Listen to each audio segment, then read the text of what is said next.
Welcome to the Red Gauge Podcast. We are your hosts. I'm Kyle. This is Josh. Today we're joined by Alan Thrall, the owner of Untamed Strength in it's Sacramento, right? Sacramento. Yeah. Yep. Untamed Strength's also the YouTube channel where you can go find all the content he's put out over the last a little over a decade, 15 years, 10, 15 years, something like that. Alan has done powerlifting, strength lifting, strongman. He's done a little bit of everything. He was a Marine. We're really excited to have him here because he's he's got a great story. So welcome to the show. Thank you very much for having you. I'm going to do my best to not get your names wrong because on the display it says Josh and Kyle, but you guys are sitting Kyle and Josh, right? Yeah.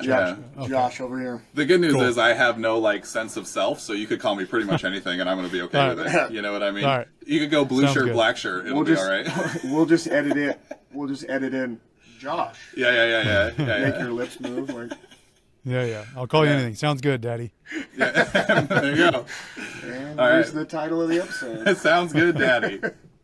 Yeah, I mean, I'm okay with it. Whatever. Yeah, All right. I want to start this one just because this. Oh, you want to I said start it this before. one? I said it before. Just thank you very much. Like a lot of your stuff, I went to school. Even though I had a little bit of a background in lifting and powerlifting, I went to school more to be a dietitian. So with the GI Bill, as being a veteran, I had to pick. They wouldn't let me take classes that weren't fully in one or fully in the other one. So I kind of had to decide which one do I think is harder to teach myself, like the weightlifting part or metabolism, the science of metabolism. I was like, all right, I better go sit in a class for the dietetics part. Which now, 10 years later, I'm like, God damn it, did I choose backwards? But just a lot of your videos and stuff really got me through those early little spots. So just thank you. You did a lot for the community. I mean, you got to be one of the longest running. I don't know if there's you ever look at that but you got to be one of the longest running fitness channels. You started pretty early, so I don't even know how the hell you would. Yeah, I would say, that. right off the top of my head, Johnny Candido is still making videos. And he started making videos probably around the same time. Yeah. But yeah. Yeah. Been around for a while. Yeah. You're like the old man. How old are you? Younger than me. 36. Yeah. All right. All right. So, Alan, how did you get into sport? Man, it's so I played soccer and baseball were the first team sports that I played when I was a kid. Wasn't really into it. I actually really liked skateboarding, and so I would do that a lot. And I think that if I was to look back at the first sport I really got into and really tried to practice on my own, just out of pure love, was skateboarding. I would, in my backyard, we had a concrete spot, and it'd be late at night. There was just kind of flickering light in the backyard, and I'd be under that light just doing kickflip after kickflip after kickflip and pop shove-its and just trying to get better, trying to land tricks and trying to get better at this. So I would say that was the first sport that I really kind of spent a lot of time on.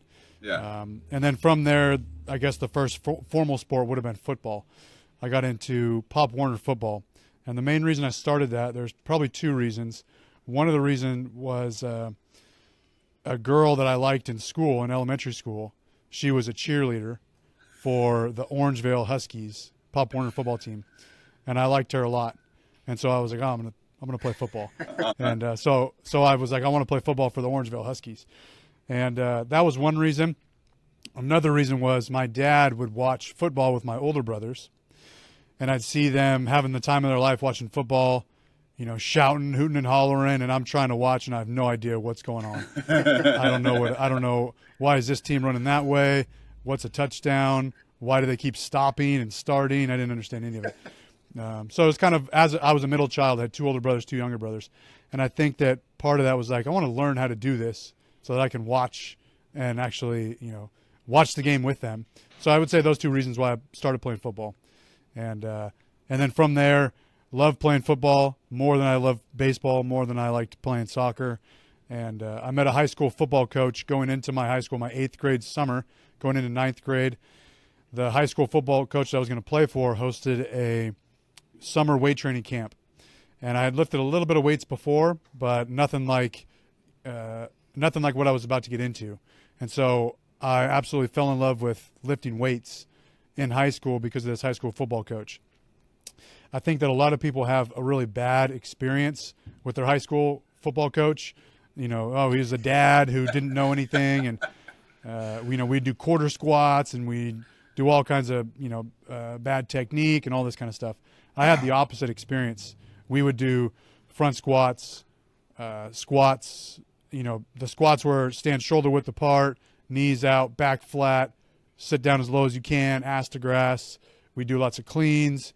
We do bench press. We would do push-ups, pull-ups, dumbbell work, curls, shoulder press, abs, sprints, box jumps, medicine ball throws. It was all really, really good stuff. Yeah. And it was just really loud music.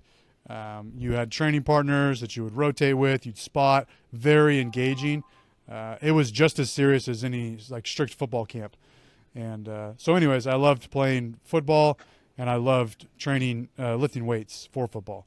And then that's kind of how the sport started, I guess, for me. Yeah, we laughed there because I'm a high school strength coach, and I coached football for a decade. I was the interim head coach this last year, and found out the love I would get from being a strength coach did not carry me through being loved as the head football coach. Oh yeah. It very quickly went from oh, Monroe, you're the great, to, you're the greatest, to dude, who is this clown? I'm the same clown that you guys loved 1 month ago. What the hell's going on here? So now I'm back in the weight room. I'm like, you know what? I'm going back. Yeah. It's always nice when you get off on a good start. We also were very fortunate, had a very, very good strength coach for getting started. And like you, I started lifting weights for sport. I did track, I threw shot put and hammer, and I loved it. It was my favorite thing in the world. And then eventually I got hurt and my career there ended, but I just love training. I'm never going to not train. I'll do it till I'm 190 years old. They'll have to pull my old dead body out of the weight room. Yeah, same. I did track just because I loved playing football, and my coach encouraged us to play other sports. And so I would do track and field, and I did like it. I kind of like the simplicity of it, but I did it just to be a better football player, and because I just enjoyed exercise and activity and fitness. And that definitely in high school was my identity. I wouldn't say I was a stereotypical jock or anything like that, but I was just the guy who played football, did sports, and exercise, lift weights, and ran and all that stuff. So. Oh, yeah. My now wife would invite me to go to the lake or something. I'd be like, can't, got to work out. Yeah. So a lot of times high schools kind of go one of two ways. Did you guys max, or were you guys more reps? No, it was a lot of reps. We did max, but it was usually at the end of the season. Right. Sure. But no, it was all maybe as low as 5 or 6 reps, but usually 6 to 10 rep range. Every once in a while we do stuff every once in a while we do super squats, just one brutal set of 20. And then we kind of log those numbers and kind of move that up over time. But no, the stuff we would do high reps on would be push-ups, dumbbell shoulder press, dumbbell curls and tricep extensions. The isolation stuff would be high reps. But a lot of it was 6 to 10 rep range. And it wasn't any, real thought out program. It was just good training. We would train 4 days a week, upper, lower. And it was pretty much with the amount of people in there and the amount of kids in there and the stations we had and just how he could rotate it around. I'd say 6 to 10 rep range is probably where we stayed. That's the nice thing about working with kids or inexperienced people, right? Is the programming doesn't have to be that smart. You can just go in and do good work, and you're going to be fine. It takes quite a while to get to the point where good work isn't going to keep moving you forward. Yeah, and we've joked about this before. If you looked at if I look at my programming right now, that's not really how I even program or would program. But when I got 60 to 90 kids in a group, and 50 minutes to accomplish a workout, some sacrifices are made. Yeah, you just figure out how to get as much work as humanly possible, in the same ways. So. Yeah, I coached a high school football team for one summer before I opened the gym, and man, I was very quickly had to kind of reroute and decide on something different because I went in there thinking, all right, I'm going to teach them how to squat, how to deadlift, how to bench. I'm just working with them for 8 weeks, and seeing some of these kids they'd never even. I don't think they've had a shovel in their hands before. They've never even dug a hole. Right. They can't squat without falling over. Just everything looks awful. And And so I'm like, all right. The first week I'd try to like go over fundamentals and like have them, all right, everyone stop and watch me. And I'm like trying to show them some technique. And I'm like, some of these kids can't squat down and like stand up without putting their hands on their knees. Yeah. And so I went home that, at the end of that week, and I'm like, I got 8 weeks to make them a little bit better. It's not 8 weeks to like make them platform ready for a powerlifting meet. So the next week I was like, I had some equipment in just anticipation of opening a gym. I thought we're going to do farmer's carries. I'm going to have them do some sled pushes for their leg work. We're going to do like walking body weight lunges, pull-ups. And so as soon as I started doing that, one, their legs were tired and sore from the pushes. They were actually engaged in it and having a little bit of fun. They were actually trying hard and being competitive. And so it was like, all right, I'm just going to do this for 8 weeks because they're going to get way more out of this rather than, perfecting their low bar back squat or something like that. That's the tough thing about that age. And like, if they're that unskilled, I'm thinking of a kid that I've had him in class now over a year. And this week was the first time I let him do a full, like squat max. Yeah. He's very tall. He's very stiff. And he's never been able to get down with either round of the back or his knees cave. So this is the first time. He's been very patient. It's probably 15, 16 months of work to get him there. But, like, I have a coworker, and not everything, like, he definitely gets, like, lost in the sauce sometimes. So if you're doing that with everybody, like, kids aren't going to be interested anymore. Like, so, and like you said, if you're super untrained, pushing a sled, like, I forget who it was they were talking about, Greg Hoff, maybe, like, you could trip over a rock and accidentally get gains when you start. Like, like, Yeah, absolutely. And I think that at first, with some people, it's even with clients, in their 30s, 40s, 50s, 60s, doesn't matter.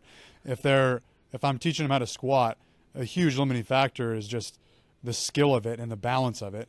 So if you're trying to get them stronger, it might be a big, strong dude, a big, strong kid, but he's only got, 65 pounds on the bar because that's all that he can sit down and stand. So it's not extremely stressful for him, and it's not forcing much of an adaptation other than getting him better at the squat. So if you got a short period of time let's see how we can get this kid's legs strong. If you were to do a dumbbell goblet squat or something like that, that might be a better option. Yeah. It's I like that that you mentioned that, because it's one of those things where no plan survives contact with the enemy, right? So like you go in there thinking like, I'm going to do all these good things that I know work and everything, and then real quickly realize like, oh, it's pivot time. Got to pivot. Yeah. And that's such a normal thing when you're working with kids. Like, it's always time to pivot. Yeah. And even if I did, take a kid, take a squat from like 75 pounds at the beginning of summer, and he was able to squat 100 pounds at the end of summer, cool. You're like, yeah, that's quite a bit of weight, but I'd rather just get him physically and mentally prepared for the football season, for practice, which is going to be really hard. So rather than getting so focused on barbell numbers, just take him through like a preparation camp, getting ready for football season, getting ready for running into people. So, yeah. So football and then some other sports here and there, but football was the passion. And then obviously you've done a lot of stuff with the barbell after high school. Did you do any other sports after high school?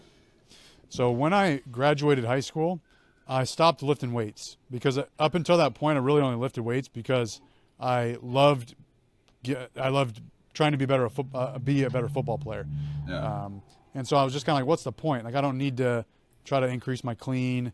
I don't need to squat heavy. And at 18 years old, I'm not thinking long term. I'm not thinking, well, I should preserve some muscle mass, or I should, this is going to be good for me. It was just like the immediate return was gone in playing football. And I actually read a book that one of my friends gave me at track practice. It was called Ultra Marathon Man: Confessions of an All-Night Runner. And it's just this pretty wild book about this ultra marathon man who runs 100-mile races and 200, 300-mile races. And he would run through, he lived in San Francisco, he'd work a day job, and he'd go like run all night and then go to work. And he'd have just wild stories where he'd go running all night, and he'd call the only pizza place in town that was 24 hours. And he'd be like, when can you deliver it? And they'd be like, oh, we'll be there in 40 minutes. And he'd like figure out where he was going to be in 40 minutes, and they'd drop it off as he was running down the street and eat the pizza. It's just a cool book. And I was like, this sounds cool. I'm going to start running. And so I went and ran 4 miles, and then started just running 5 days a week. And so I just started running for a good year. That's all I did. I would run a whole bunch. And then, eventually figured I needed to do something with my life. And so I wanted to join the Marine Corps. And I think that prepped me well for going to the Marine Corps. But anyways, in the Marine Corps, after all the initial training, when we finally had some downtime, a lot of the guys were deciding what to do with their downtime. And like if we had a weekend off, you guys, I'm sure, Josh, you know how this is. Weekends, they'd want to go to a bar if they were able to, or they'd want to go get some alcohol somehow, go get drunk at a hotel. They'd go to the strip club, just go blow their whole paycheck. It's like the first, go buy a Mustang. The first time they got some money. It's the first time they got a paycheck. So they'd go do all that, and I wasn't into any of that. So I was like, what am I going to do? They had a gym on base. And so I was like, oh, just start going to the gym. And I just kind of fell back in love with the gym. I was a little bit homesick, being away after like half a year, being away from my family, and it was just kind of, it felt familiar. It was reminiscent to go back into a gym and to get in a squat rack and do some squats. And so I just kind of fell in love with it all over again. And I just spent a ton of time doing that, and kind of fell in love with it all over again. For the first time, really enjoying weight training, not just for the reason to make me a better football player. I just really enjoyed doing it as an activity. And then eventually I wanted to just totally transform myself. I was, when I got out of boot camp, I was 6 feet tall, 175 pounds. And I was like, oh, I want to gain a bunch of weight. So I started eating at the chow hall, started eating in seconds at the chow hall, wanted to bulk up, and just started eating like a madman and lifting weights. And that was just my thing. Did you ever fall in the dirty bulk trap and just gain like 40 pounds that was a bad 40 pounds to gain? So I gained 90 pounds in about a year and a half. I went from, no, it would have been, almost. So I went 170, 175 to 255. So not quite 90 pounds. But I had gained all that in about a year and a half. Hell yeah. I just ate chow hall food. And it was like decent food. There'd be some sort of protein, some carb, some vegetable, and I would just eat that, a couple rounds of that, throw on the dinner rolls, drink a whole bunch of milk, and get ice cream if they had soft serve ice cream too. Cake and saran wrap there. Yeah, that kind of stuff. So I would just, I was eating a bunch of good food, but just calories. I would just fill my face up with calories because I would say very health conscious going into boot camp. And so I was still somewhat health conscious. Like, okay, I should eat decent food, not just French fries only. Right. So I was eating a bunch, but I was just eating a ton of good food, like a ton. They would have like a, quarter, like a leg of chicken, and I would just eat the chicken skin, mashed potatoes and gravy, dinner rolls, all that kind of stuff. Yeah, So it's funny. I guess it was a dirty bulk. Yeah, almost everybody who, goes through their first bulk hits what's called, a dirty bulk or a dreamer bulk, right? And you just eat and gain weight. And almost everybody gets to a point where they're like, oh no, I've gone too far. Yeah, it took me like over 10 years to realize that, but Yeah. And it was addicting, man, because I would eat and eat and eat, and I'm a newbie. I'm getting these newbie gains, and I would the weight on the bar would just keep going. Like, can you imagine going to the gym and you're like, okay, today I'm going to squat 185 pounds because I did last week, and you end up squatting like 225. It's just as easy. Like I'm like, oh my god, the weight is like piling on this bar. Yeah. And it's just like I'm getting bigger. I can feel my clothes getting bigger. I wear a medium skivvy shirt, now I'm at a large skivvy shirt. It's just so satisfactory, Especially starting that right after basic, because I know when I came out of basic, I knew my lifts going in, and so I shipped out almost immediately after senior year. I signed up junior year in delayed entry. I'm a couple years older, so I was a little bit closer to 9/11. So when that happened, me and my brother were just like, "That's our mission. We're going to join the army." So just that, whatever it was, 12 weeks or something, and then I got access to a gym, and it's like, all right, let's go do some bench press. And I had lost like legitimately like 60, 70 pounds on my bench just in that like 12 week, because I was, I think I went in at like 195 and I was like 167 coming out. So like I could only imagine like starting then, like really weak, great shape. I could run like a champ, but really weak. and then like starting to bulk right then, like, oh my God, you're going to be intoxicated with how freaking Yeah. fast everything is just flying up. Yep. Yeah, it's a good feeling. Yeah. Yeah. And then, so how long were you in the service for? Just 4 years, Yeah. 2009 to 2013. Cool. And so 2013 you came out, and you coached a kids football team for a summer. And Yeah, then right away, how- coach kids football team. That is exactly. Well, I guess I went to college. I got out and went to college, and then I did the same thing. I Coached came back, and I was like, dude, I need something. Yeah. And I reached out to the high school football coach, my coach, and I was like, can I do like your summer conditioning or something? He's like, yeah, and I always joke now, like that was 11 years ago. Yeah. And I haven't left that school yet. Yeah, still doing it every day. It's like, what the hell? That's cool. Yeah, it's a similar story. I went to college, did a little bit of college before going into the Marine Corps. Realized I didn't want to continue doing that. Didn't know what I wanted to do. So went into the Marine Corps, and then when I got out, I just needed to like find a place to stay at first, and I was like, all right. And in the meantime, I had went to talk to my not my high school football coach, but the coach who was coaching in my high school, and same thing. Like, can I take over your weight training program? He was like, oh, please. I had no idea what he was doing. So I just did that for free for the summer. And my thinking was I'm gonna get kind of get better at talking to people, giving instructions, like with civilians. I could give instructions in the Marine Corps. Uh-huh. Just getting better at working with kids, and then also just kind of have some guinea pigs. And like I already mentioned, I found out real quick, like I can't be super technical. The barbell can't be my only tool. I got to work with these guys. So it was a good experience.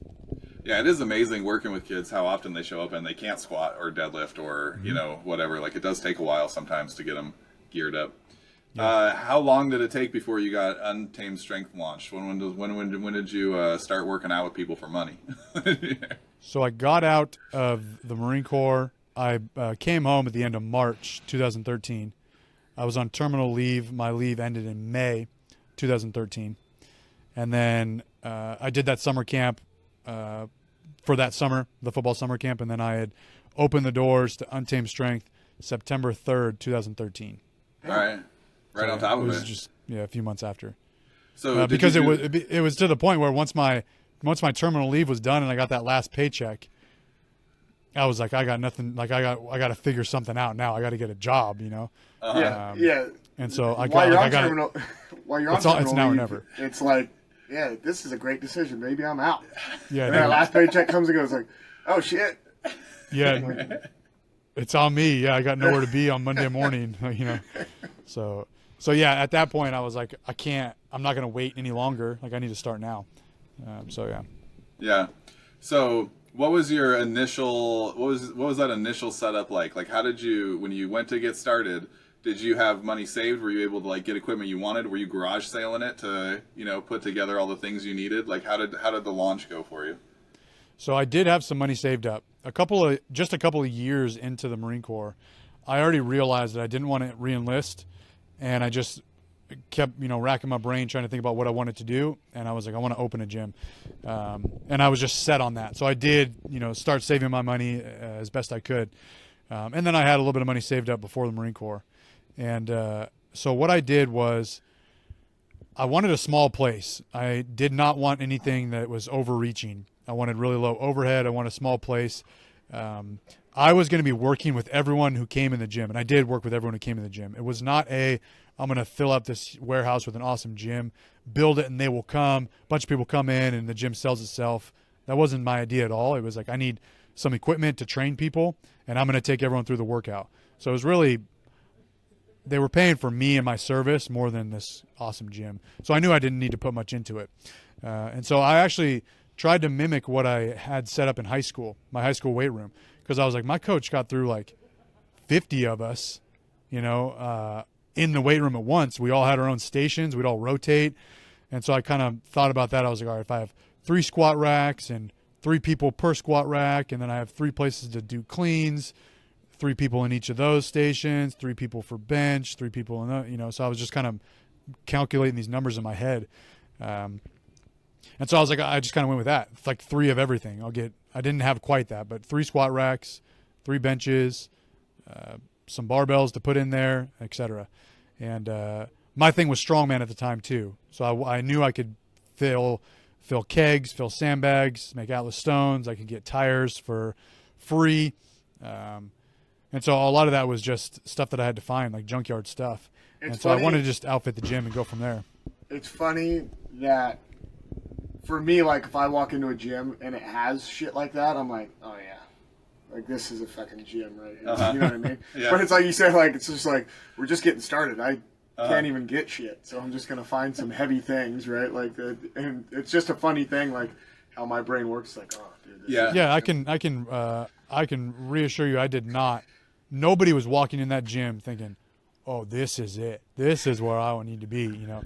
Maybe now, like, because there's just a deeper love for barbell training, I feel like. It's more public, but back then it was just like, this is just a really crappy little gym. We're both fans of just like the cavier it Yeah. is. Like if you might get a bench set in, you might also get stabbed. Like that's just the kind of gyms we love. Yeah, I've always said the more it looks like a troll cave, the happier I'm going to be. Like when I remember doing like sports visits when I was a kid, going to universities to check out programs and stuff, and they all had these big sprawling weight rooms that were basically like super sterile, just like bars with plates and racks, and it was not a lot going on. And the gym we came from, it was like, you want to use the lat pull down, you've got to move the shin blaster out of the way so that you can get in there. And it was just like we had like specialty bars. Like we had a specialty bar just for doing one arm deadlift that was only like this wide for the grip, and like our coach had coached for like 50 years. Yeah. Anything you could think of, he just had somebody build it. So every time I go into a gym, if it looks like a troll cave, I'm like, okay, these guys know what they're doing. And then if it doesn't look like a troll cave, I'm like, quit trying to recruit me. I'm already sold on working out. Just turn it into a troll cave so we can do some real work here, Yep. Yeah, I totally get it. And I was definitely invested in like, you don't need this equipment and that equipment. You don't need machines. You just need a barbell. Mm-hmm. And I can say that all I want, but you have to actually show people that you don't need any more machines. So and I knew that I was gonna try to do group training, so it'd be either group training barbell classes or group training like conditioning strongman classes. And I had some space out in the back behind the gym, and so that's primarily where I did a lot of it. To be honest, Elliot Holst and Zach Evanesh were both big inspirations at that time. Just seeing what they were doing on YouTube, I was like, if they can do this, I can do this. So, and that's a lot of what they did. Yeah. Did were you in like a little like a strip mall? Like, did you have neighbors? No, it was like a industrial. Was there complex. people that also tried to use the parking lot, and you're just like, Jesus Christ? They're back So I was only tires.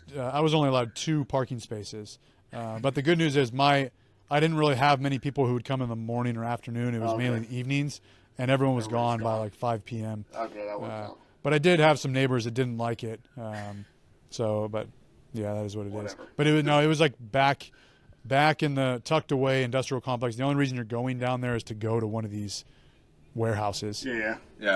So they're trying to do business deals, and you're playing Pantera at 11, and dropping deadlifts. No, I mean for the most part, it was like this. They were like welders, some like storage facility. But there was a guy next door he did like a kung fu.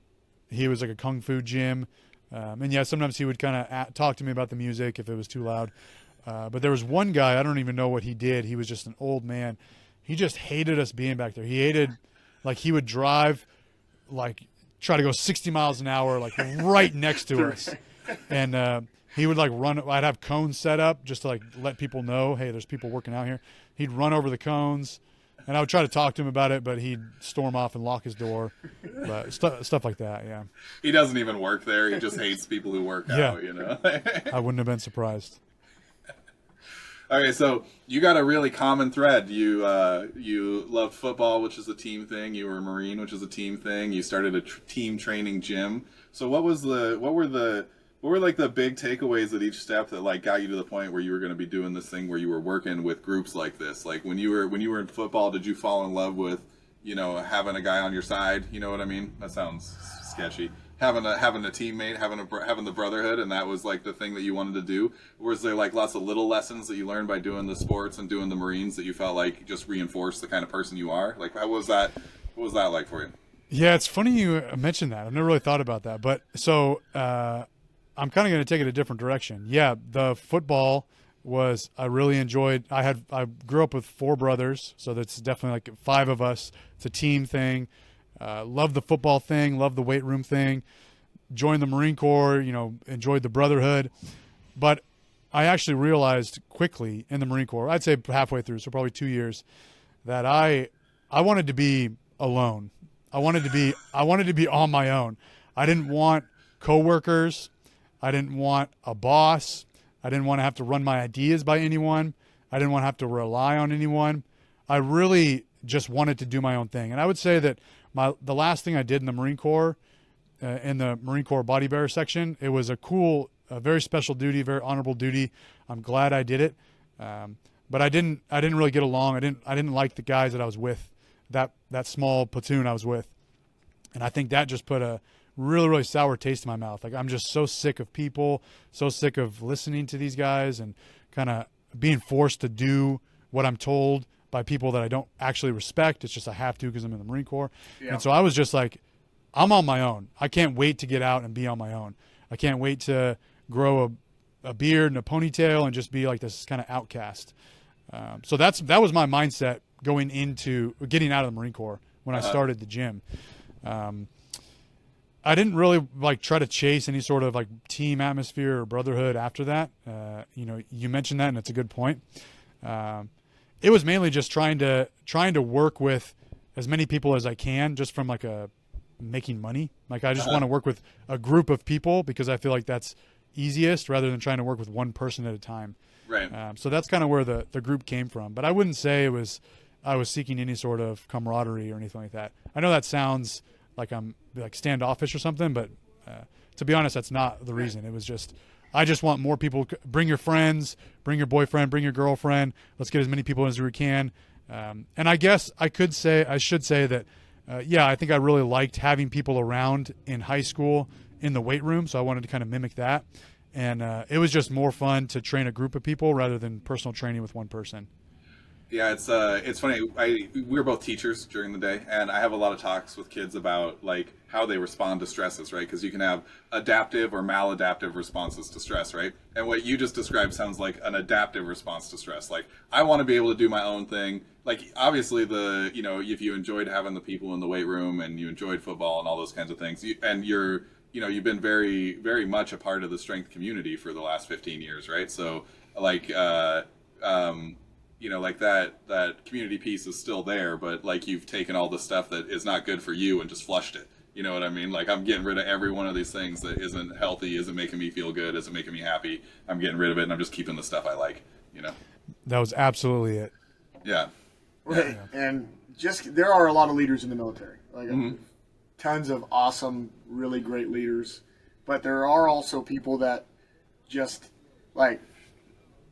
couldn't succeed outside of the military, so they don't quit. So they're the ones that are there for promotions, and then it's their whole identity, and then they become shitty, but shitty with power. Yeah. And so that was one of the reasons a lot of me and my buddies got out too. It's just damn, dude, I don't know if I could keep doing this.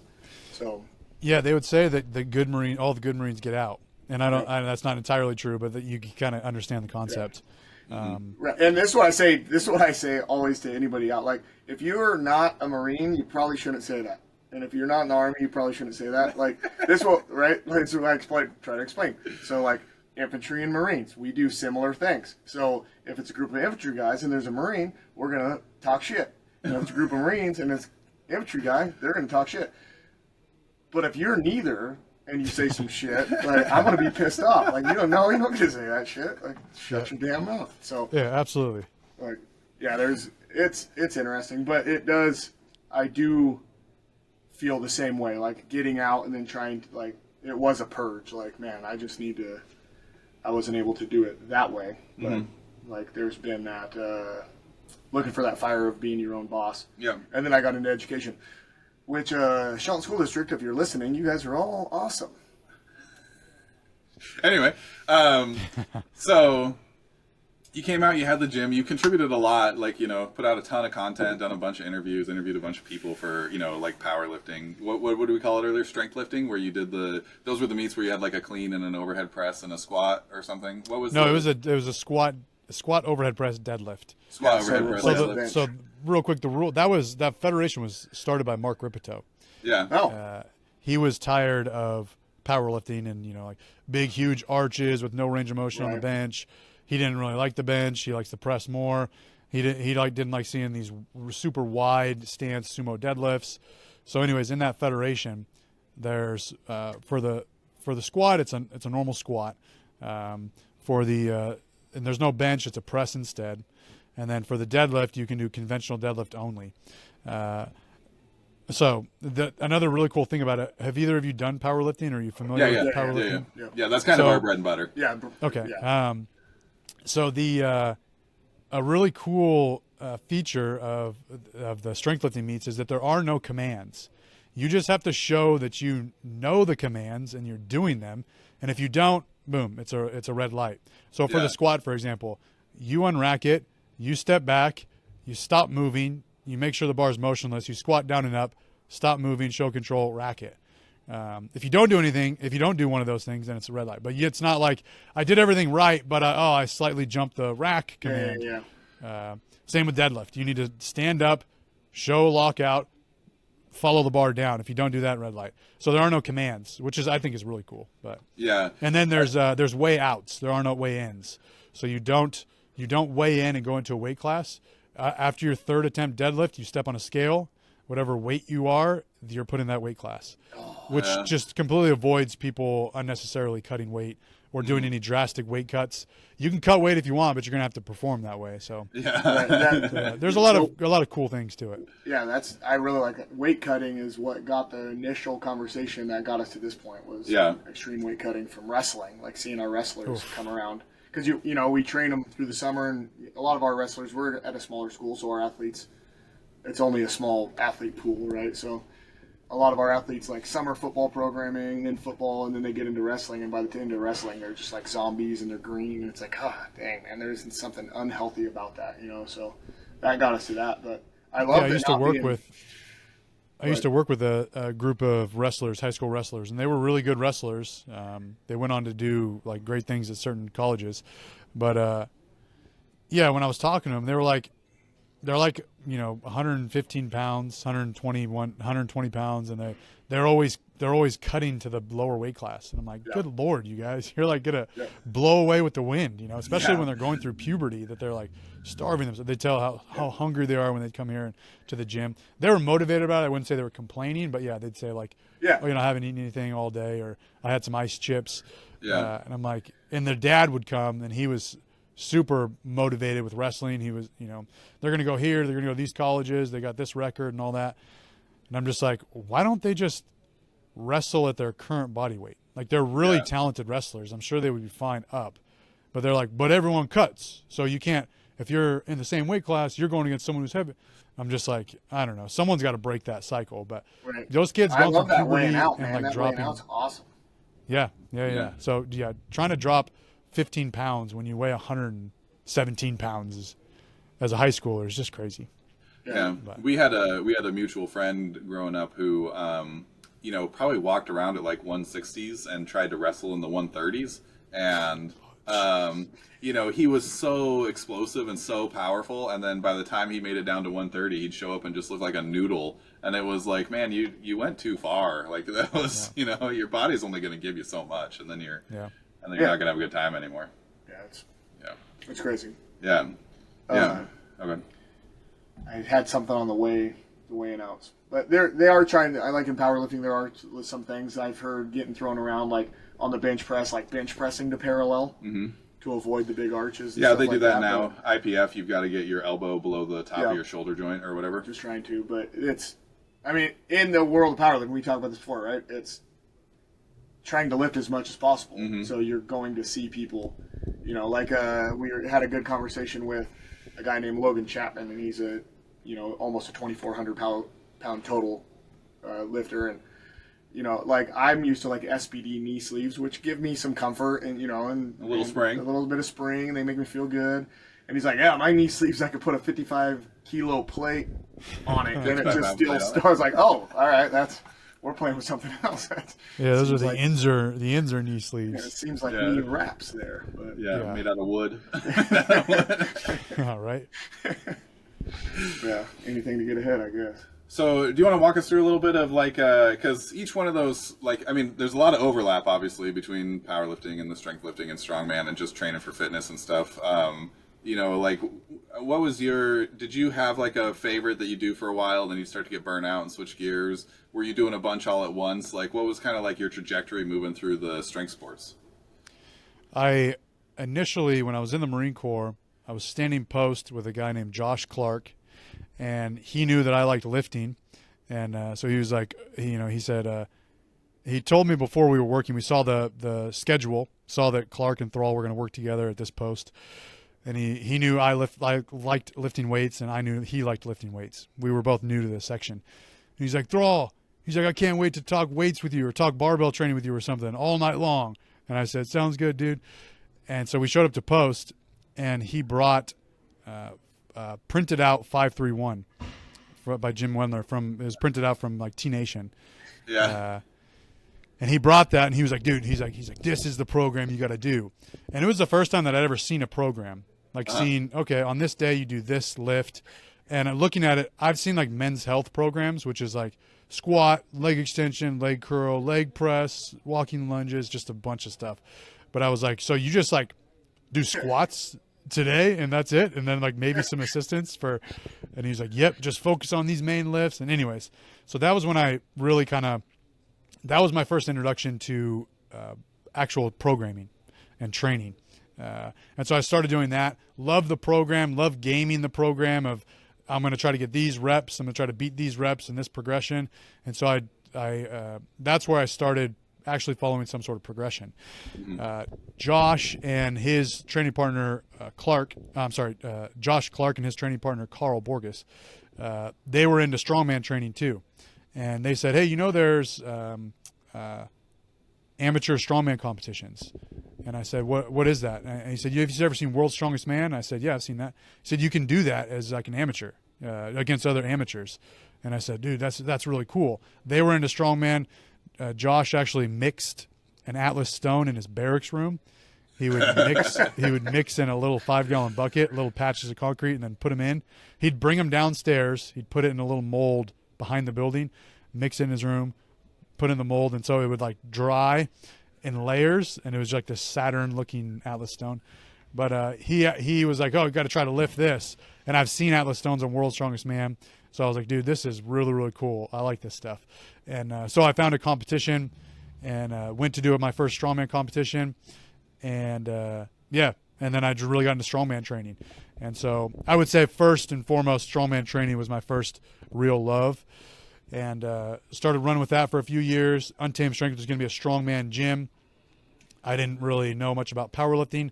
I did a powerlifting meet, did a couple powerlifting meets, signed up for my first powerlifting meet, not knowing the rules, not knowing how it works. I just showed up, was totally ill-prepared, but had a good time doing it. And anyways, just started competing in strongman and powerlifting meets, mainly strongman competitions.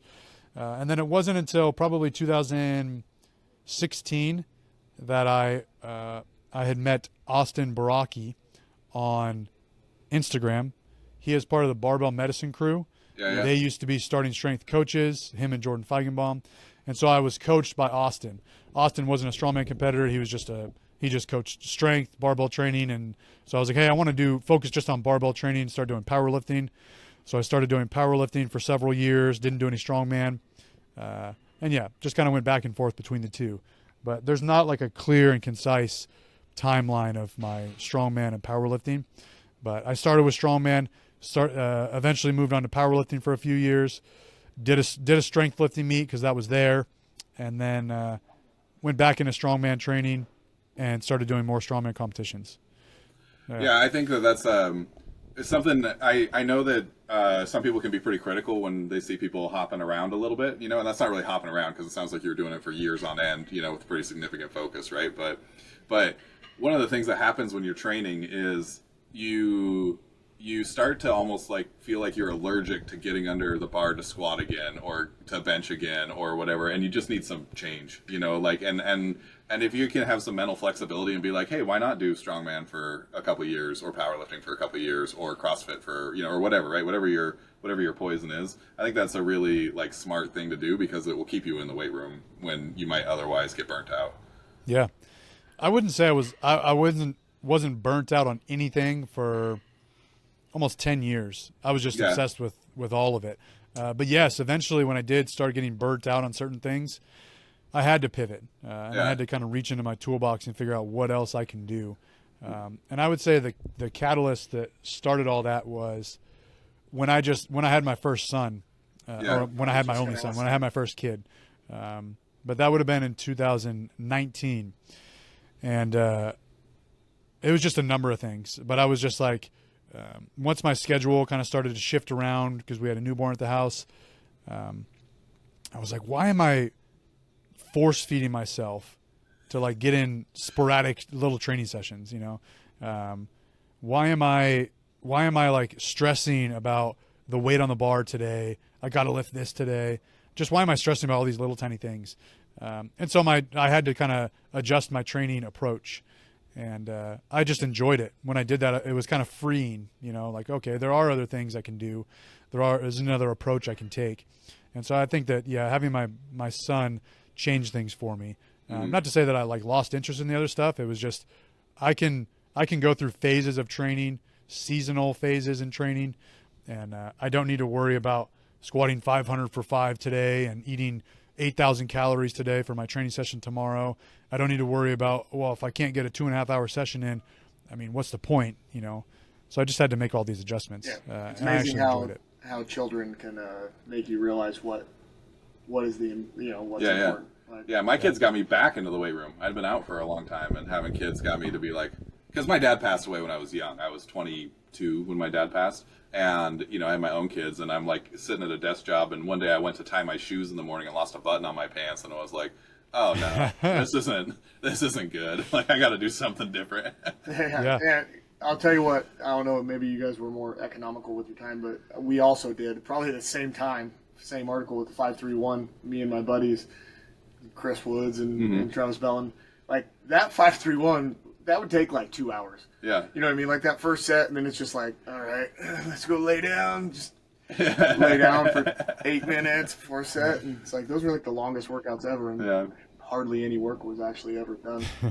That's how I do all my workouts. What was that like to, you have your first son in 2019 and then in 2020, all of a sudden you got pressure to have your gym shut and, all that kind of thing. Like, what was that like for you to go through COVID and everything with a new baby and, those kinds of stresses? Yeah. So my son would have been a year old at that time. So he wasn't like going to school. He wasn't in a bunch of sports and all that. So nothing really changed. He was still just around the house as normal. But as far as the gym goes, honestly, it wasn't that big of a deal for me. And I know I'm fortunate that I can say that. But I think because, a couple reasons. The first one being that it was just, the whole thing was just strung out. Like, we're going to close down everything for 2 weeks. And I was like, all right, we'll be all right for 2 weeks. And then it was like 2 more weeks and 2 more weeks. And then we're going to open up in the, in May, in June 1st. So it was just kind of like always like, okay, just a little bit of time. But I never shut the gym down. Thankfully, I had a good amount of members at that point. I had been open for 7 years. Yeah. So I had a good amount of members already built up, and they knew me, I knew them. So it wasn't like this kind of faceless transaction, like maybe at Planet Fitness of like, I'm not using the membership, I'm just going to cancel it. It was like, oh, I go to Alan's gym. I've known Alan, I've worked with Alan. So nobody was like really quick to cancel their memberships. There were some, but it was like, hey, I just lost my job. Got to cancel. Yeah. Stuff like that. That's like unavoidable. But what I did was I said, all right, well, if people aren't coming to the gym, I'm gonna rent out a lot of the equipment for free. I didn't even say it, but it was like, hey, I think if these people are using my equipment at their home, I think it kind of goes without saying, like, oh, you're going to keep your membership active. And so I told everyone, hey, come to the gym at reserve your time slot. Like I did it every 15 minutes, starting at 8 a.m. on Saturday, and just the entire day. I'd have people come into the gym. They would take what they want. There'd be a limit on it, but some people were like, I just need some farmer's handles. I want to take a log. I want to take a couple sandbags. I want to take a barbell and some plates. And so people would just take the equipment with them. I'd write it down, and then I just told them, hey, whenever I ask for it back, you got to bring it back. And so people were training at home. And then I left the rest of the gym open for people. At that time, I was like, if you want to come use the gym, you can. And it wasn't like, there were dozens or, not even that many people in here. There might be like 4 or 5 people in here. And at the time, the gym was it was 8,000 square feet. So that's a good amount of space for people to be spread out and do. Yeah. For 4 people to occupy, they'll be fine. Yeah. And I was never, I wasn't like actively telling people I was open. People were emailing me like, is this gym still open? I would say no. I'm not trying to bring a bunch of attention to myself. I actually told members don't post anything on social media. I was working out at home. Sometimes I work out at the gym, but I didn't want to post that I'm in the gym here working out. It was just kind of like on the down low. If you want to come use the gym, go ahead. And I wasn't worried about getting in trouble with the law because the law nothing was being enforced around here. And I kind of sat down and thought to myself, all right, what if I didn't have Instagram? What if I didn't have a smartphone? And I was just Alan, this gym owner who just has a gym out here on Auburn Boulevard. Nobody sent me any mail telling me I have to close. I haven't gotten any like phone calls on my landline at home saying I need to shut down. Like it's all just been stuff that I've seen on, I guess if I watched the news, but I didn't really keep up with the news. If I didn't have Instagram or social media, I wouldn't know anything about this. Like I wouldn't know that, sure I would know about COVID, but I wouldn't know that businesses were shutting down. Right. And so I'm like, until someone comes and knocks at my door, I'm not going to do anything differently. So I just kind of kept doing my own thing. And that got strung out for a long period of time. Yeah. But eventually we just kind of phased back in. And that's how COVID was for me from a business standpoint. I wasn't really negatively impacted by it. Yeah, that's good. I mean, that's the benefit of like, I guess the personal touch, right? Is you get that community, and community moves mountains when it's tough times, right? Yeah, if I had just opened the gym, that would have been really tough. Yeah. If I had no other stream of revenue, so I could still make YouTube videos and make some money there.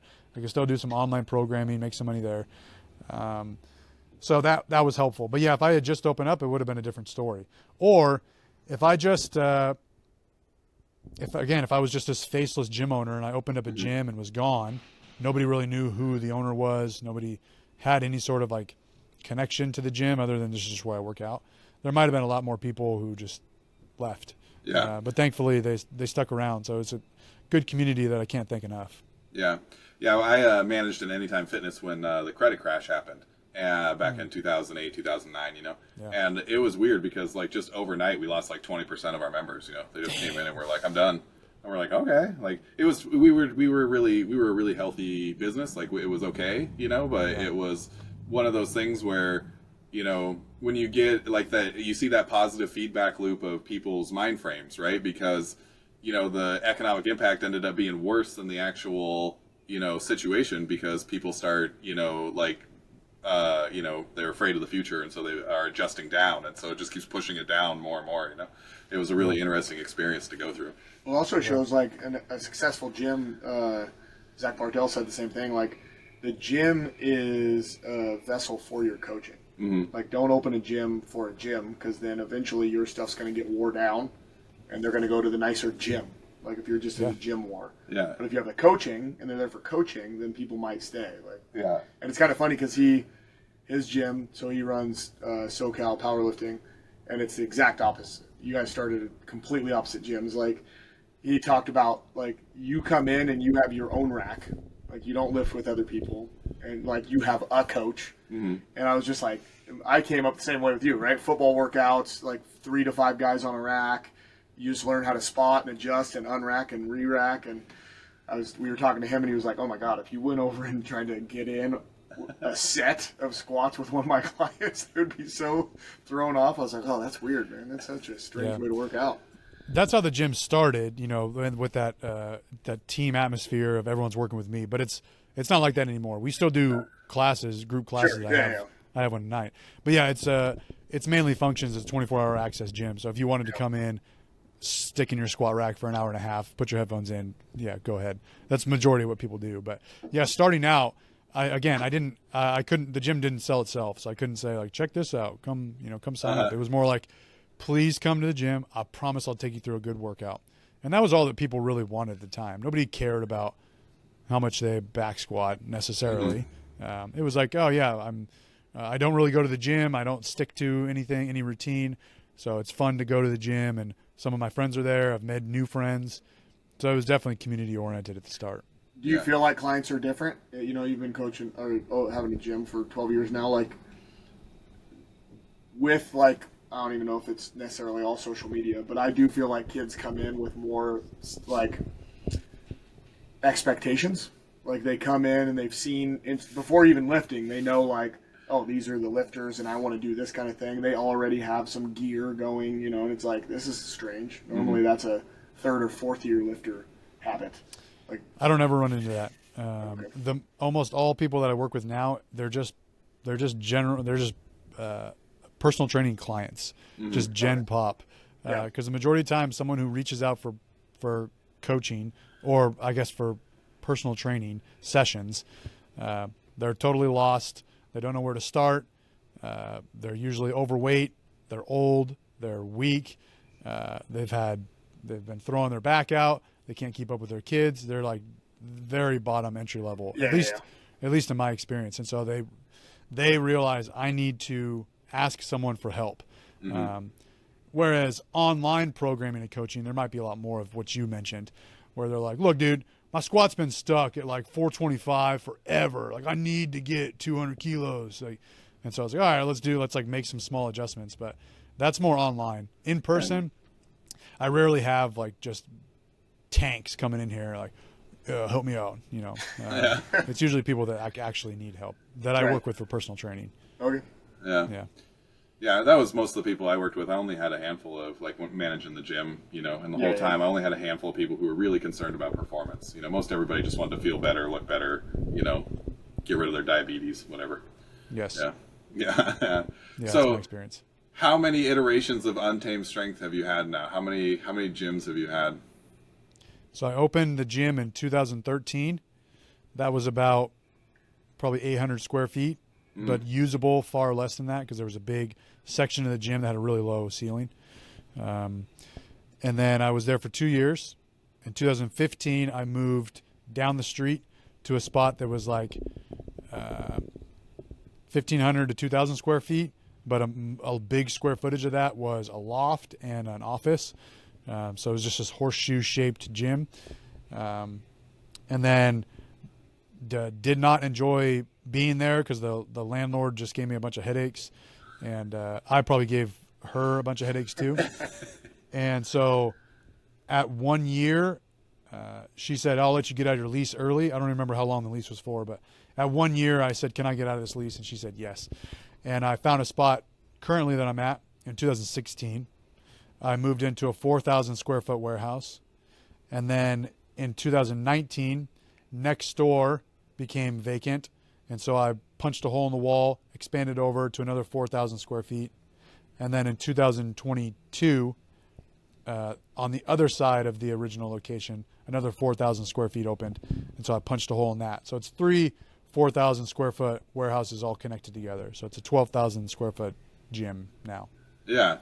Have you managed to collect all of the goodies? Like you got fingal fingers and, you know, stones and sand, but like everything? Have you got the whole kit? Yeah, I think the only thing that I don't have that would be really cool to have would be a car to flip. If you've seen a car flip where it rolls. I have a car out there on a deadlift frame. So there's a car deadlift. That car stays there permanently, and it's for deadlifting. But yeah, I've got the fingal fingers, Conan's wheel, power stairs, Hercules hold, sandbag toss, keg toss thing, car deadlift, Viking press, every farmer's keg, sandbag, log, axle, grip implements, pretty much everything you would need for I was just fucking for joking strongman. when I said Conan's wheel. You have a Conan's wheel? Conan's wheel, yeah. Yep. That stuff, the big stuff is outside. There's a little yard outside, so it's not inside. That would take up a ton of space, but it's outside in the yard. Yeah. Well, here's a big thing. There's kind of a big strongman competition happening in your backyard here, right? Yep. Couple Yeah, of and days. I'll be going to one of those days because someone gave me a ticket to that. But I quickly looked a while ago, But man, the tickets are like hundreds of dollars to go for like one day. So if you want to go, it's a 5-day event. If you wanted to go watch a little bit each day, you're out well over $500, and I don't want to spend that. Was that this weekend?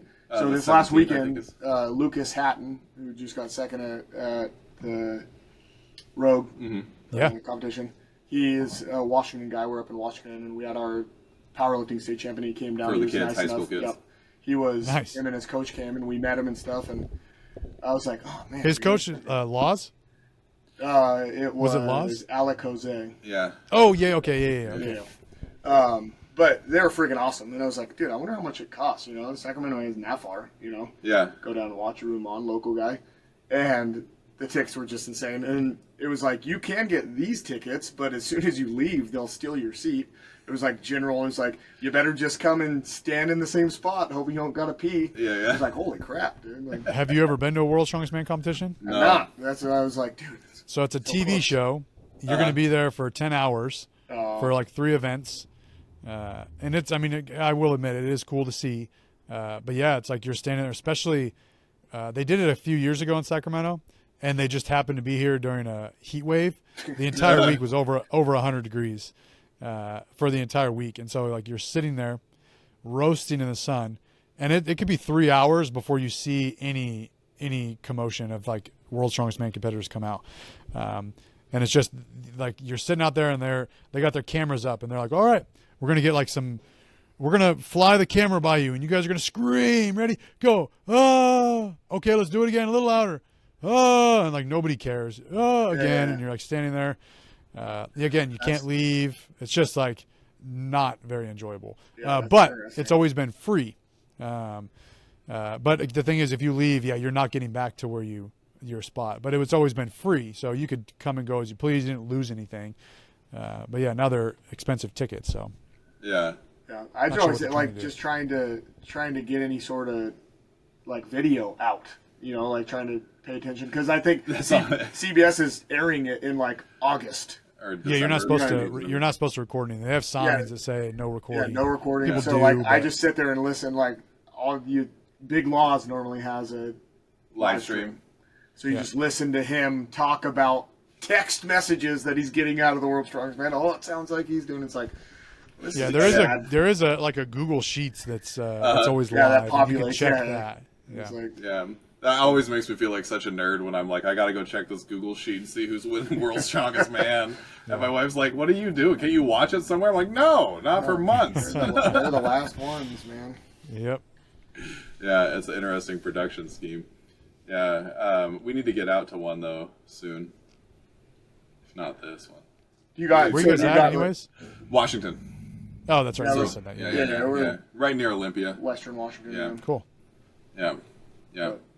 I mean, it's no wonder that it seems like there's some other Rogue, Shaw Classic. Like those guys are starting to come along really quickly. Yeah.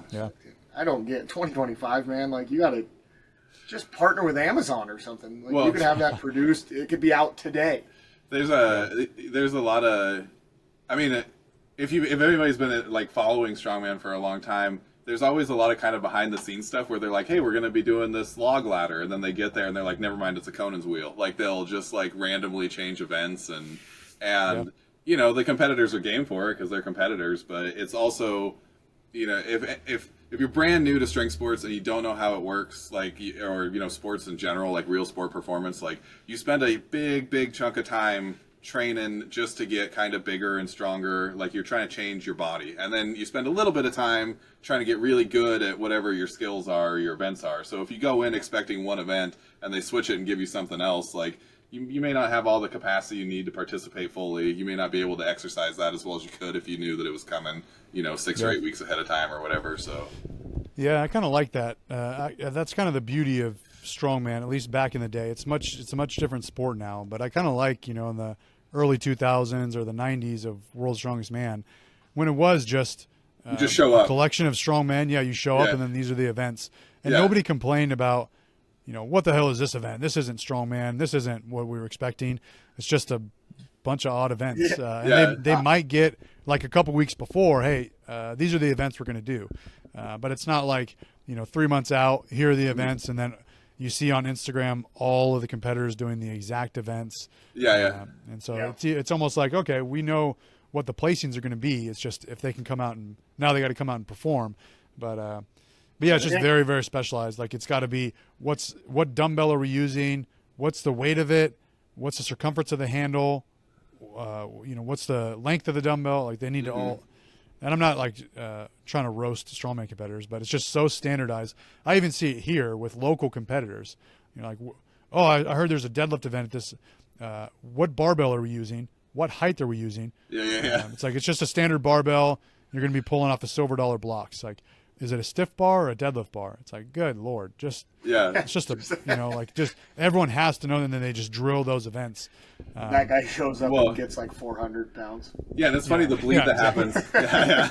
Well, I was just going to say, it's funny the bleed that happens because I think that the reason why they tell them ahead of time is so that they can hope for fewer injuries, maybe because you have an opportunity to build some capacity in that sport, and because you can promote it, right? Like if you're like, hey, we're going to have a max effort deadlift, you can get Eddie Hall to say, I'm going to be the first person ever to deadlift 500 kilograms, and then you get that promotional piece, right? If they just show up and it's like, we're doing a uneven Flintstone deadlift, sure, right? Like nobody knows or is going to be excited about it necessarily ahead of time. Kind of like how Alan was talking about. If you look kind of at the older stuff, there wasn't even an opportunity because they never had it straight deadlift. Yeah.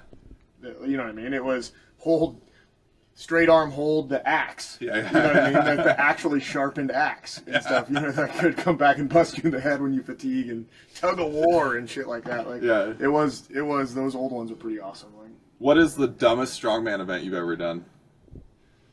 Or maybe the most fun, I mean, I see the guys do like the sumo wrestling or the because I've never done a competition with anything really like off the wall because I do know the events, and so I've done like mystery events to where we don't know what the events are until we get there, but it's nothing that's way out there.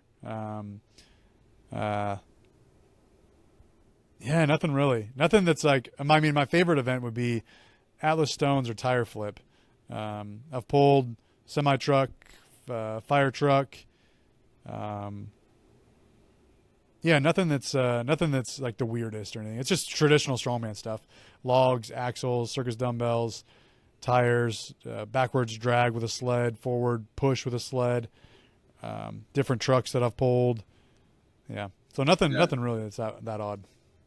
Have you ever had the experience? So my older brother did a strongman meet a couple summers ago, and he was telling me they had a yoke, and it was a down and back for time, and he was like, it took me 20 years to finish the last 10 feet. Like that was his feeling on the inside, He was like, down was great. The turn wasn't great. I spent too long doing the re-picking. And then, I started going again. And all of a sudden time just like was stopping, the birds were frozen in the air. People didn't make sense anymore. Have you had events where when you got into them, you were like, this is so grueling. I may have made a mistake or this is the best day of my life. And I can't wait to do this again.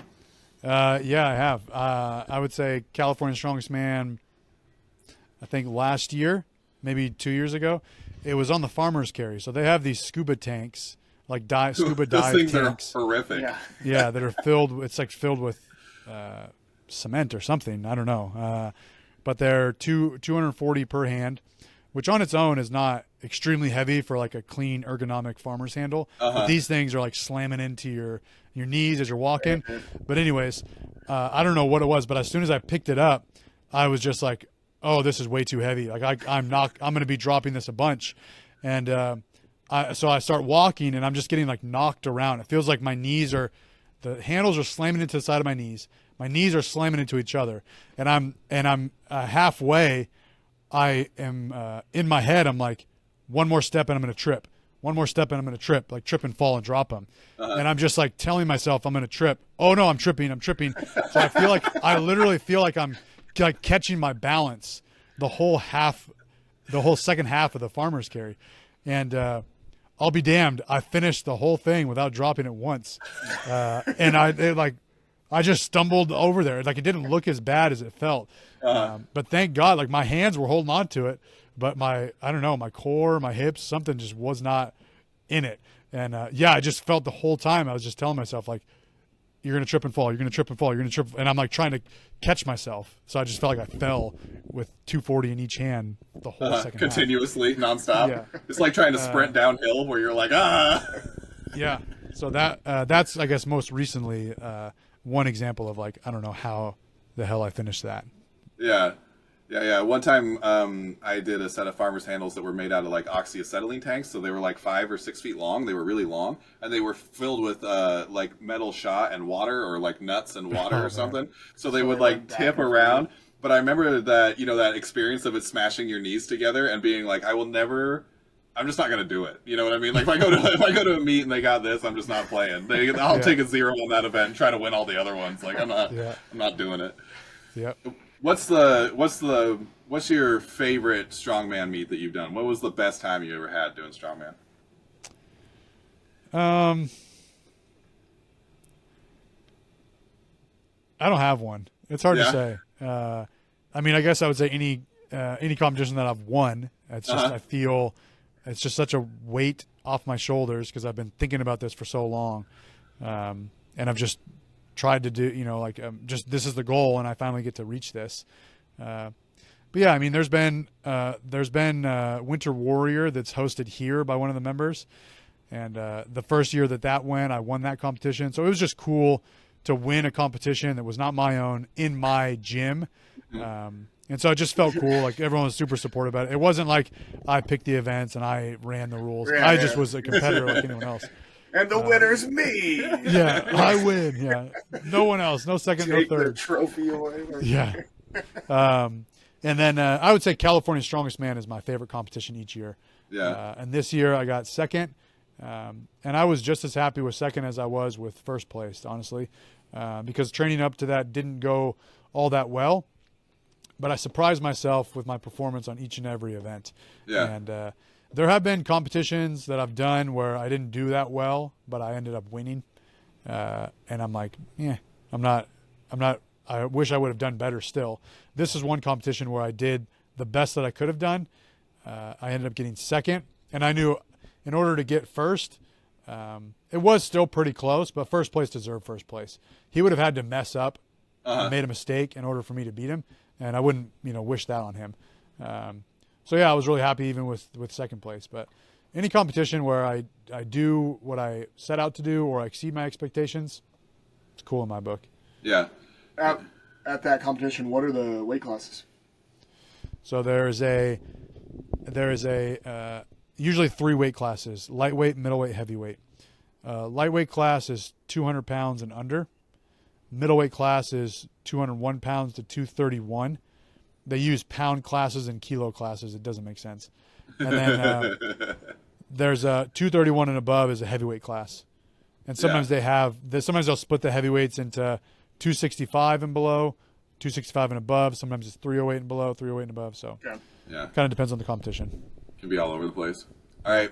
So you've done, years, lots of meets, wins, all the stuff, right?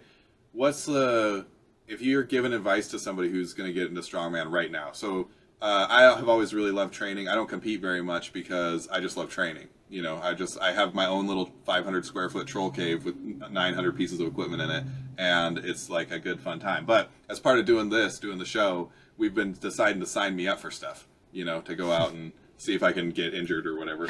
And so like I wanted to start doing strongman. So like, what's your advice to somebody who wants to start doing strongman? Like, what do you tell people if they want to get going? Don't be hyper focused on the events. Yeah. So if you see a competition and you want to do it, cool. You can train those events a little bit, but don't go all in on those events. You're going to get burned out. Eventually you might end up hating some of the events. You might accrue some just overused injuries from trying to put a 700-pound yoke on your back every week. But I would say, don't be hyper focused on the events. Keep your training pretty broad, and just generally try to work on being a better athlete. Don't focus so much on these 5 events. I have to get good at these 5 events. So being a better athlete, being a better strongman competitor, I think that you need to work on your your push press. I think that'll cover you for all events, all overhead events. You need to work on your squat strength. I think that even more importantly, front squats and back squats, I think have more of a carryover to strongman than deadlift does, unless you're doing a specific deadlift event. But I think that squatting, doing multiple types of squatting, even a Zercher squat, front squat, back squat, squat with bands, squat with chains, if you're into that, do all of it. Work on your push press, work on your conditioning. And I think those three things would be most important: your push press abilities, your squatting abilities, and your conditioning. Yeah. Just kind of focus on that, so that you're not, what it'll do is the things that I just mentioned, but what also, you won't have really, really high expectations for your first competition. If you're like, oh man, I've tried 215 pounds on log over and over, and I've failed every single time, and I got to go to this competition and do 215 pounds. I don't think I can do it. It's just not a good mindset to have around training. Just do your best to improve your overhead push press strength. Touch the log every once in a while. Try to get overall better, and then just go to the competition and see how you do, and that's it. So I see people like get way too focused on event training when they're brand new, and it's like you could benefit from. You don't have to do these 5 events. You could do a bunch of other things. So. Yeah, so in the conditioning space, like, are you, when you say be conditioned, I'm always like looking through the lens of like sport specific kind of stuff, you know? So are you like just get a little bit of cardio in kind of conditioning, or are we talking like do some sets of 20 on squats and do some long carries and do some, you know, like are you leaning towards like conditioning for the sport, or just general conditioning, or both? I would do actual cardiovascular conditioning. So doing a set of 20 rep squats, that's good, and I'm going to tell you not to do that. Right. But the reason your heart rate is through the roof, after doing a set of squats, I wouldn't even say 20, but after doing a set of 10 or 8, your heart rate's through the roof, you're breathing heavy, and people mistake that for this is really good conditioning. Right. Maybe if you're like just getting off the couch, sure. But the reason you're breathing like that is because you're exerting so much force. There's so much intra-abdominal pressure. You're holding your breath.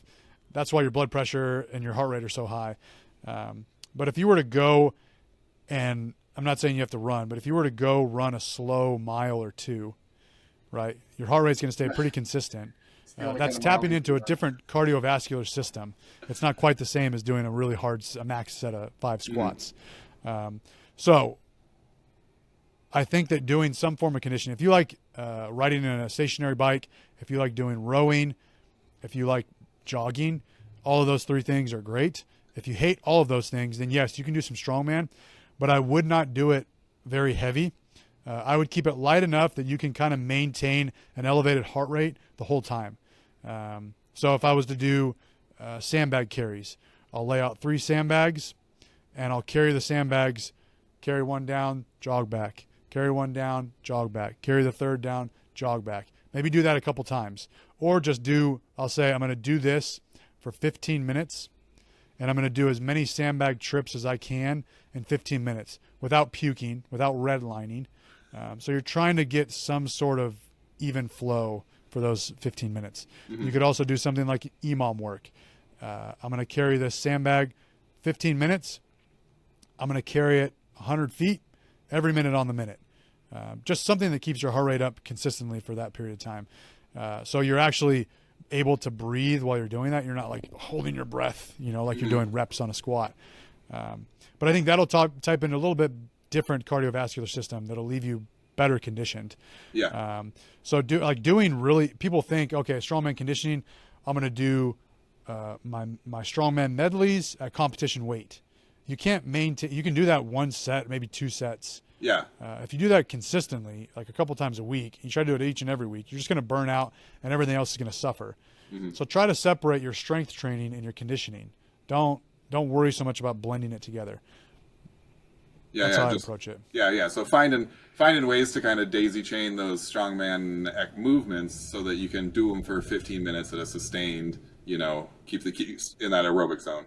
Yeah. So in cardiovascular training in running, you might hear like running in zone 2. Yeah. So yeah, maybe keeping like zone 2 strongman conditioning. Yeah. So basically I think that you should do some longer, slow conditioning. And then yes, you should have some interval type training routine as well. So if you were going off a weekly schedule, once a week, do some long, slow, steady conditioning, however you want to do that, for like 20 minutes. Yeah. And then do some higher intensity conditioning for 5 to 10 minutes. Yeah. Yeah. Yeah. So I'm always really interested in the lessons that we should learn from a sport versus the lessons that we often do learn. So one of the things that, like I said, powerlifting is kind of my bread and butter. I've been a always going to compete powerlifter for the last 10 years. Right. And, when I look at like what people take away from powerlifting, like a lot of times it's the specificity or it's the peaking or the rep schemes.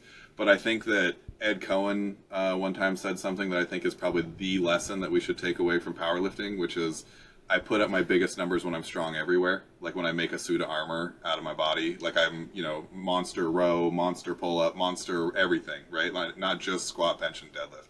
And I always thought that was like a piece of wisdom that like no matter what your sport is, that's worth hearing, because our body works as a system. And if you got weak spots, then your body quits wanting to excel at whatever it is that you need it to excel at, right? Like, yeah, you might be phenomenally gifted for bench press or whatever, but if you also trained and had a really strong back, your body will give you more. Like it will continue to develop.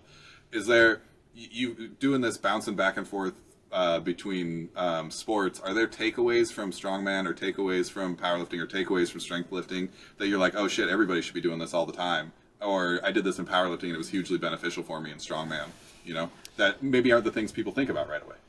Yeah, I think that especially for strongman, I think that if you just look at training through the lens of I'm just trying to be a stronger athlete, I think that'll tick pretty much all the boxes you need. Yeah. So again, like I talked about with being hyper-focused, I see these 5 events, I need to train these 5 events over and over and over. I just think that generally, if you consider yourself an athlete, a recreational athlete, whatever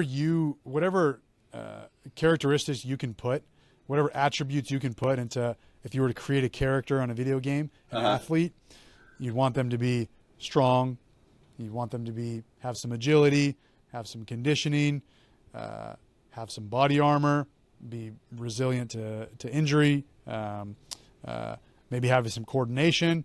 So I think that when you kind of look at training through that scope, there's a whole bunch of stuff you can pull from. But I think that that's a good way to ensure you enjoy your training, you get the most out of your training, and you don't become hyper-focused on it. It's a little bit different when you sign up for a powerlifting meet, because you do need these 3 events, maximum strength, or an Olympic weightlifting meet, you've got 2 events, you need maximum strength. But generally as a strongman athlete, don't focus so much on the events, just try to improve yourself, try to be a stronger athlete. And you can even break your training up to say, today might have not been a great top end strength today. It just wasn't there. I didn't feel very strong. I used to just think that was a wash. Like, man, what a waste of a workout. I drank all that pre-workout for nothing. This sucks. I'm just going to go home. You could just pivot and like treat today as a higher volume day or a conditioning day, or my top end squat strength didn't feel great, but I'm going to do some jumps afterwards, some plyometric stuff. And I think that I improved that aspect of my athleticism. That's what I would take away from strongman training, what strongman training has taught me. Yeah. When you plan around your programming, do you try to do, so again, I was a track guy, and so it was kind of like you did your sports stuff, and then you did your speed stuff, and then your power stuff, and then your strength stuff, like in a day. You know what I mean? That would kind of be how you'd structure your day's workout. Do you spend much effort worrying about when you do things in your day? I know there's always the conventional wisdom of like, do whatever you're worst at first, because that's when you get the most bang for your buck or whatever. But then there's also those other things to consider. Like if you are trying to improve your conditioning and you are trying to be a little more explosive, like there are times where you can do those and you're going to get more out of it, right? So do you have any principles that when you're thinking about your strongman training that you try to do things in certain orders, or is it pretty variable? Yeah, so there's a couple approaches I have to that. And I just made a strongman strength program. And you'll see a lot of that in how I approach training. So if I'm training for a specific event, and there are some specific events I need to, get better at, what I would do is, first I list out all the movements that I need to do like usually in a week or whatever training cycle, 7 to 10 day training cycle. So I got to do some overhead. I got to do some squatting. I'm going to do some deadlifting. I'm going to do some events. I think about all the events, and then I just try to organize them throughout the week. I like to keep a little bit higher frequency. So rather than dumping all of my deadlift and back heavy exercises on one day, I like to spread it out throughout the week. And that's for everything. All my overhead stuff, I'll spread it out throughout the week. So I'm a big fan of doing full body days, just meaning I'm doing something upper body, something lower body each day. And people will say that's, it's got to be hard on recovery. I think it's easier to recover from because I'm doing just a little bit throughout the week rather than a huge squat day where I just thrash my legs and then I can't do anything for 7 days. So higher frequency, I kind of spread everything out, and I usually stick with full body days. I think that full body days are also beneficial when you get to a strongman competition because you can last for the entire day. Sometimes they're like 8-hour days. You've done powerlifting, you know how it is. Sometimes it's an 8-hour day, and it's 5 events. A mistake that a lot of people make is they'll go into training in the gym and they'll have, all right, Monday's my log press day. I'm going to have an awesome log press day. And I'm going to rest. And then Wednesday is my deadlift day. I'm going to have an awesome deadlift day. And then I'm going to rest. And then I've got some events on the weekend.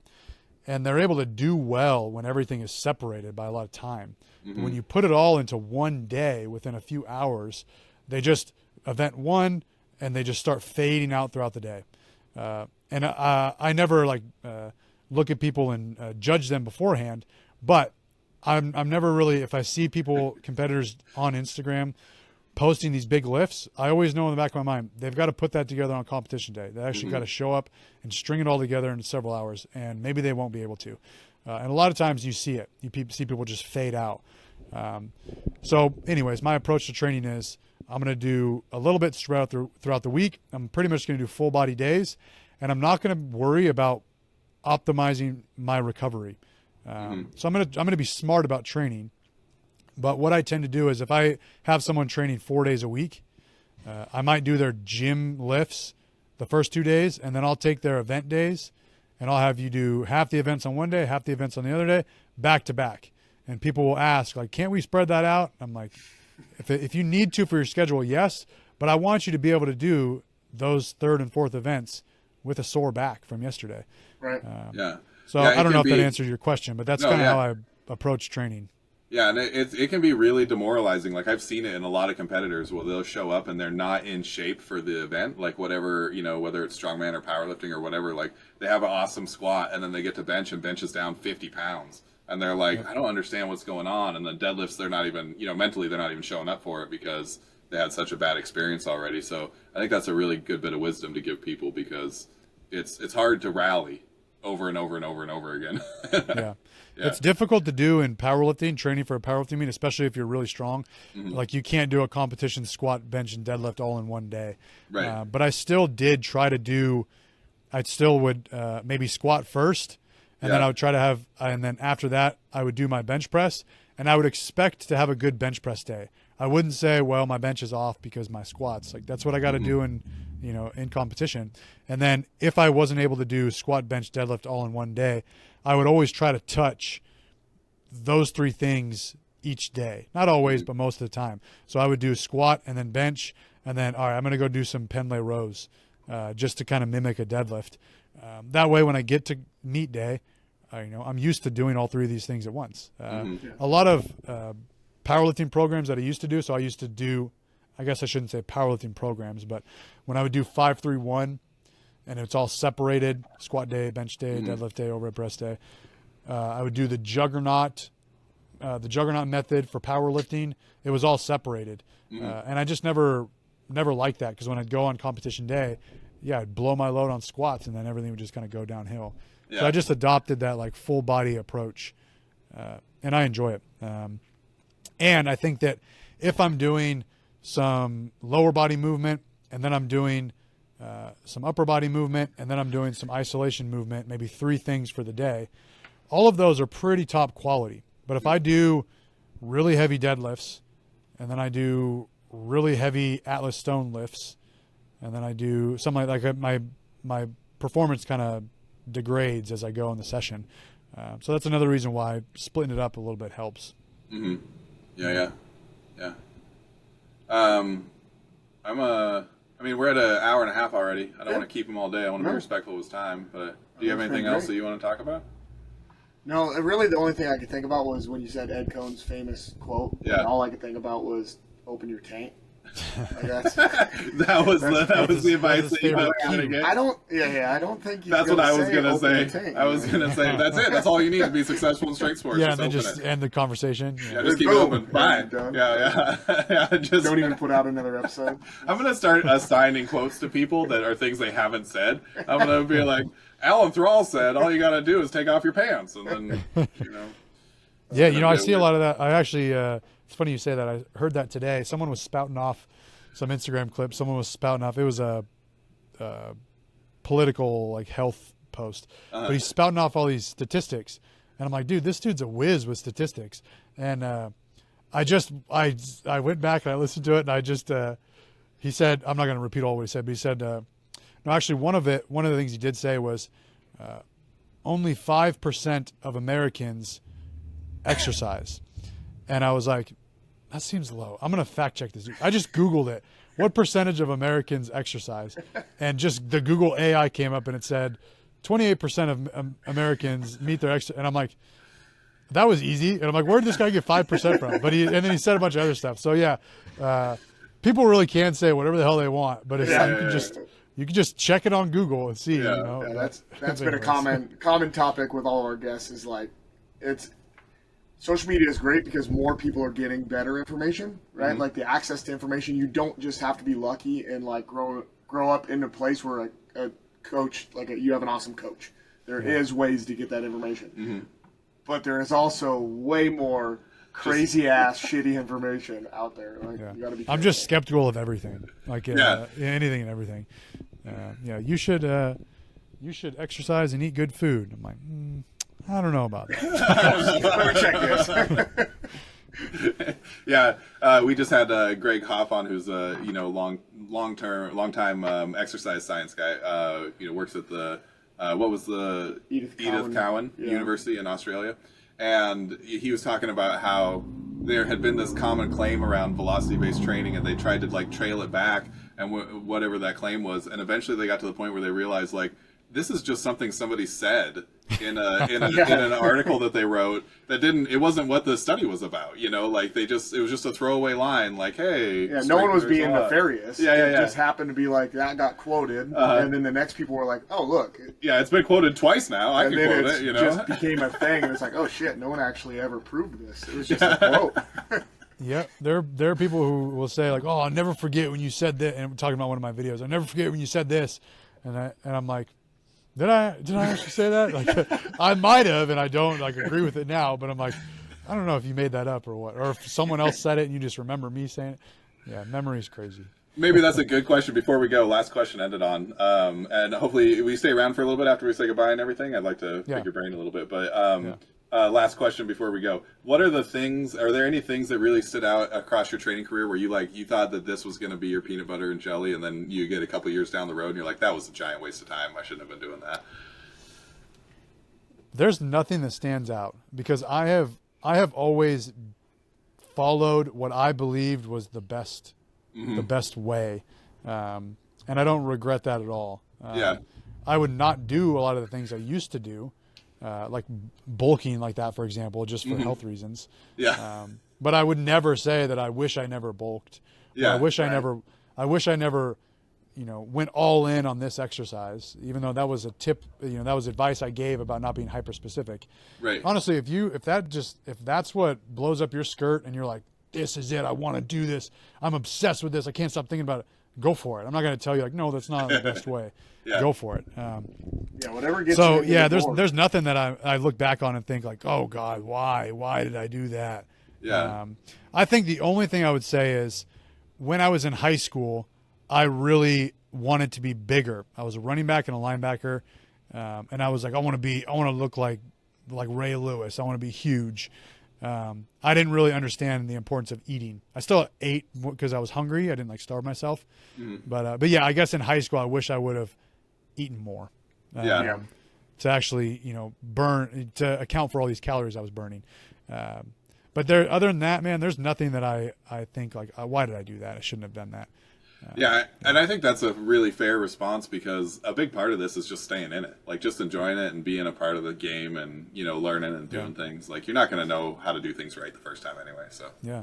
you know. And there are some things that I think of, like, you know, some takes that I had, or some opinions that I had, or some thought process I used to have, and I think back and I'm like, man, I have to reflect on it. Like, I was 21 at the time. My brain is not even, my frontal lobe is not even developed yet. Like, I'm still like growing into becoming a man. And so, yeah, I'm like basically a teenager. I'm still an adolescent. Like, of course I thought like that. So yeah, I have to, like, you know, realize that I'm not the same person I was, you know, when I was 19 years old thinking that. So Yeah. We're allowed to grow up, right? We're allowed to change. Right. I'm still waiting. One day you'll grow up. Yeah. All right, cool. All right, well, where can people find you at?